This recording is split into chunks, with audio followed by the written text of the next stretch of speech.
हिंदी में यूपीएससी की तैयारी से संबंधित प्रोग्राम्स को देखने के लिए सब्सक्राइब करें स्टडी IQ-IAS हिंदी। नमस्कार साथियों, मैं कुणाल आप सभी का study IQ-IAS Hindi YouTube channel पे स्वागत करता हूं।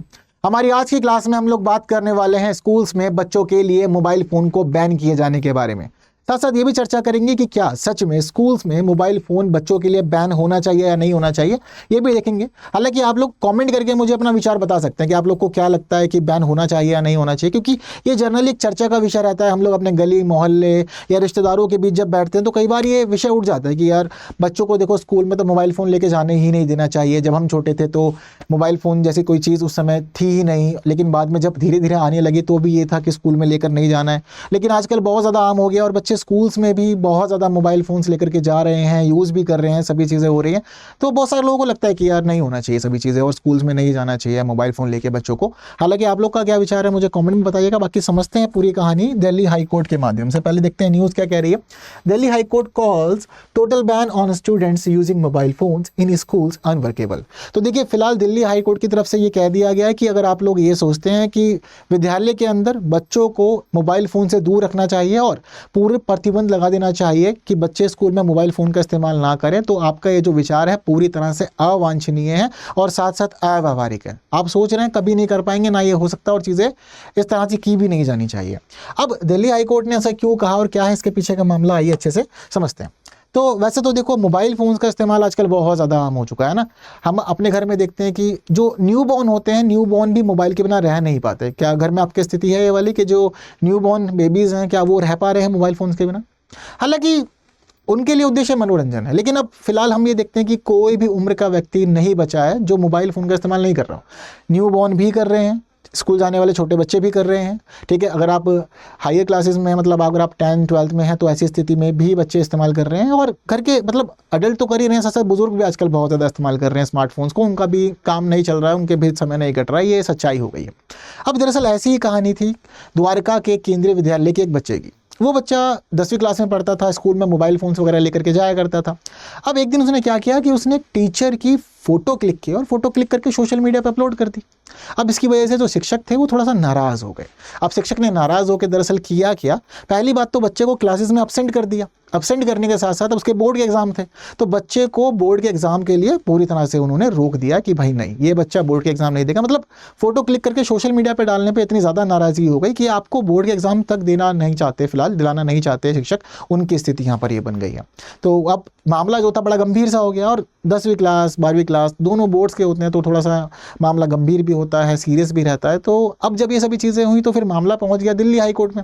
अब दिल्ली हाई कोर्ट में जब मामला पहुंचा तो वहाँ पर यह प्रस्ताव रखा गया कि देखिए जी, आप ये फाइनल कर दीजिए कि स्कूल्स के अंदर बच्चों के लिए मोबाइल फ़ोन इस्तेमाल पूरी तरह से प्रतिबंधित होना चाहिए, बैन होना चाहिए। बच्चे स्कूल में आएंगे तो मोबाइल फ़ोन का इस्तेमाल करेंगे ही नहीं, करेंगे बिल्कुल नहीं करना।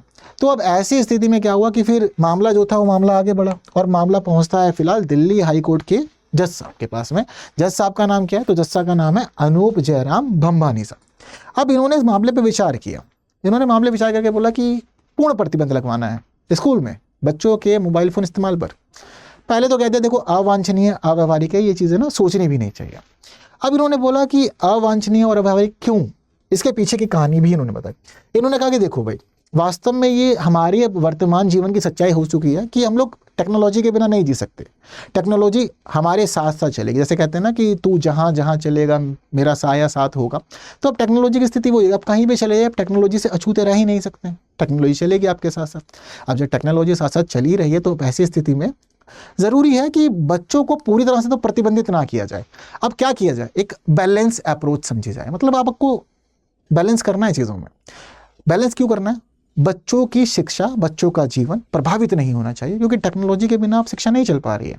ज़रूरी है कि आप पढ़ें और तकनीकों के साथ पढ़ें, आप प्रौद्योगिकी के साथ पढ़ें, लेकिन ये भी समझें कि उसका मिसयूज़ ना हो, गलत इस्तेमाल ना हो। अब अगर आप सोचते हैं कि स्कूल्स में बच्चों को ये कह दिया जाए कि कंप्लीट बैन है, नहीं लाना, तो देखो थोड़ा सा सिक्योरिटी वाले मेजर्स होते हैं, सेफ्टी के मेजर्स होते हैं, कई बार माता पिता से कम्युनिकेशन करना पड़ता है, बातचीत वगैरह करनी पड़ती है, तो देखो वहाँ पर भी चीज़ें ज़रूरी हो जाती हैं। इसके अलावा ऐसा नहीं है कि सब बच्चे दुरुपयोग ही करते हैं, देखो बहुत सारे बच्चे ना पढ़ाई के लिए चीज़ों को यहाँ पर सर्च करते हैं, मोबाइल फ़ोन्स का इस्तेमाल करते हैं, अपनी असाइनमेंट्स वगैरह तैयार करना, अपने प्रैक्टिकल्स तैयार करना या अपने आंसर्स वगैरह तैयार करना, उन सभी चीज़ों के लिए भी इस्तेमाल करते हैं। तो देखो ऐसा तो नहीं माना जा सकता कि हर बच्चा मिसयूज़ ही कर रहा है, तो क्या किया जाए?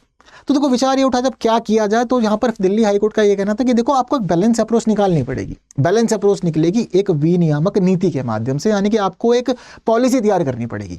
अब पॉलिसी में जहाँ आप ये सुनिश्चित करेंगे कि बच्चे पढ़ाई के लिए इसका इस्तेमाल करें, अपने विकास के लिए इसका इस्तेमाल करें, बौद्धिक विकास के लिए इसका इस्तेमाल करें, चीज़ों को पॉजिटिवली लें और आगे बढ़ें जीवन में तकनीकों का इस्तेमाल करते हुए, तो आपको ये सब चीज़ें शामिल करनी पड़ेगी। इसके अलावा आपको विनियामक नीति के अंदर मिसयूज़ को भी कंट्रोल करना पड़ेगा। ऐसा नहीं है कि मतलब अगर हम कह दे रहे हैं कि ठीक है बच्चे स्कूल में मोबाइल फ़ोन्स निकल के आएंगे, तो मोबाइल फ़ोन्स लाने के बाद में अंधाधुंध इस्तेमाल किए जा रहे हैं, जो उनको ठीक लग रहा है वो कर रहे हैं, दिन भर कहीं वीडियोग्राफी हो रही है, स्कूल में ही आप रील्स शॉर्ट्स वगैरह बना ले लग रहे हैं, तो ये सभी चीज़ें भी नहीं होनी चाहिए। ऐसा भी नहीं कि स्क्रीन टाइम आपका बहुत ज़्यादा हाई जा रहा है, आप सोशल मीडिया पर बहुत ज़्यादा समय बिता रहे हैं, ठीक है, ये सब चीज़ें भी नहीं होनी चाहिए। ऐसा नहीं है कि अगर आप स्मार्टफोन ला ही रहे हैं तो क्लासरूम में खड़े होकर वीडियो बना लिया है, बस से या गाड़ी से जैसे भी आप जा रहे हैं तो वहाँ भी आप वीडियो बनाते हुए जा रहे हैं। तो जहां हम अनुमति दे रहे हैं वहीं पे आंशिक प्रतिबंधों की भी आवश्यकता है। अब ये नहीं कि आप प्रतिबंध नहीं लगा रहे हैं, तो आंशिक प्रतिबंध भी होने चाहिए और आंशिक प्रतिबंधों के साथ साथ अनुमति भी होनी चाहिए। तो इसलिए एक बैलेंस अप्रोच आपको लाना पड़ेगा, मनोरंजन को रोकना पड़ेगा। अब जब आप बैलेंस अप्रोच बनाएंगे, क्योंकि तकनीकों के साथ साथ शिक्षा भी ज़रूरी हो गई है, लेकिन हर जगह मनोरंजन के लिए बार बार पूरे दिन मोबाइल फ़ोन्स में लगे रहना, ये सब चीज़ें भी ज़रूरी नहीं है। तो अब ये प्रश्न उठता है कि बच्चों को मना कैसे किया जाए या चीज़ों के लिए रोका कैसे जाए। तो यहाँ पर कोर्ट ने कहा कि देखो आप एक काम करो, जो नीति बनाओगे उस नीति में कुछ दंडात्मक प्रावधान भी शामिल करना। अनुमति देना, स्कूल में लाओ, पढ़ाई के लिए इस्तेमाल करो, चीज़ें करो कंप्लीट, कोई परेशानी नहीं है, ठीक है। लेकिन अगर अनुशासनहीनता दिखाई, नियमों का उल्लंघन किया और साथ के लोगों को परेशान किया, तो देखो ऐसी स्थिति में फिर कार्रवाई होगी, दंड मिलेगा। तो यहाँ पर अब कोर्ट ने कहा देखो दंड बहुत ज़्यादा कठोर भी नहीं होना चाहिए। ऐसा नहीं कि मतलब बहुत ही कठोर दंड आप लोगों ने दे दिया, चीज़ें बहुत ज़्यादा खराब हो गई। नहीं, देखो बच्चे हैं, पढ़ लिख रहे हैं, चीज़ों को समझ रहे हैं, नादानियाँ हो जाती हैं, बट नादानी को नादानी के रूप में समझा जाए। ऐसा नहीं कि अपराध कर दे रहा है उसको अब नादानी कह रहे हो, तो अपराध की तरफ जाने से पहले रोकना है, अपराध नहीं होनी चाहिए। और दूसरी खास बात क्या है कि देखो अपराध वाला मामला मैं क्यों कह रहा हूँ, उसके पीछे का रीज़न, आप लोगों ने मूवी देखी होगी दृश्यम, तो चीज़ें आप समझते हो कि किस तरफ जा रही है, कितना नेगेटिव भी हो जाता है कई बार, है ना, आपके मजाक के लिए, आपकी चीज़ों के लिए चीज़ें कितने गलत हो जाती हैं, तो उस तरफ भी नहीं जाना है, ठीक है। पॉजिटिवली इस्तेमाल करो, अच्छे से इस्तेमाल करो। साथ साथ कोर्ट ने कहा कि ठीक है दंडात्मक प्रावधान भी रख सकते हैं। अगर बच्चा कोई शैतानी करता हो पाया जाता है, शरारतें करता है, तो देखो ऐसी स्थिति में क्या कर सकते हैं आप लोग, थोड़ा सा दंड दे सकते हैं। जैसे कि आप उसका फ़ोन कुछ समय के लिए जब्त कर लीजिए। कुछ समय के लिए जब्त करने के अलावा आप क्या कर सकते हैं, कुछ दिनों के लिए बच्चे को रिस्ट्रिक्ट कर सकते हैं। आपको बोल सकते हैं कि देखो आप कुछ दिनों तक, 1 हफ्ते के लिए, 10 दिन के लिए, 1 महीने के लिए आप बैन हो, आप मोबाइल फ़ोन नहीं ला सकते स्कूल में, आपको इसके बिना ही आना पड़ेगा, ठीक है। साथ साथ आप कह दीजिए क्लासरूम वगैरह में या आते जाते बाकी जगहों पर मोबाइल फ़ोन इस्तेमाल नहीं करना है, अनावश्यक वीडियोग्राफी वगैरह नहीं करनी है, फोटोग्राफी नहीं करनी है, मनोरंजन के उद्देश्यों के लिए इस्तेमाल नहीं करना। अगर ला रहे हो तो सिर्फ शिक्षा उद्देश्यों के लिए या अपने अध्ययन उद्देश्यों के लिए आप करेंगे, तो चीज़ें जो होंगी पॉजिटिवली ली जाएंगी। इसके साथ ही अंततः हम देखते हैं कि दिल्ली हाईकोर्ट ने यह भी कहा कि आपको एक विनियामक नीति बना लेनी है इस तरह से, और इस तरह की विनियामक नीति बनाते समय आपको लाभकारी उद्देश्य भी ध्यान रखने, दुष्परिणाम भी ध्यान रखने और बच्चों का भविष्य भी ध्यान रखना है। तो ज़रूरी है कि जो हमारे शिक्षक हैं वो शिक्षक अभिभावकों को भी साथ मिलें, जो पेरेंट्स वगैरह हैं वो भी साथ में जुड़ें, और साथ साथ जो विशेषज्ञ हैं इन मामलों के वो भी जुड़ें, और ये तीनों पक्ष मिल करके एक विनियामक नीति तैयार करें ताकि चीज़ें जो हैं वो अच्छे से हों और सभी के लिए पॉजिटिव भी रहें, ठीक है।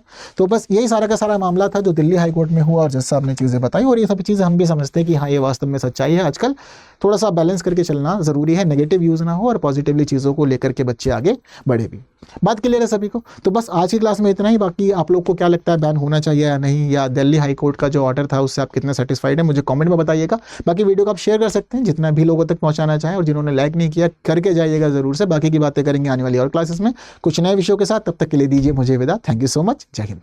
हिंदी में यूपीएससी की तैयारी से संबंधित प्रोग्राम्स को देखने के लिए सब्सक्राइब करें स्टडी IQ IAS हिंदी।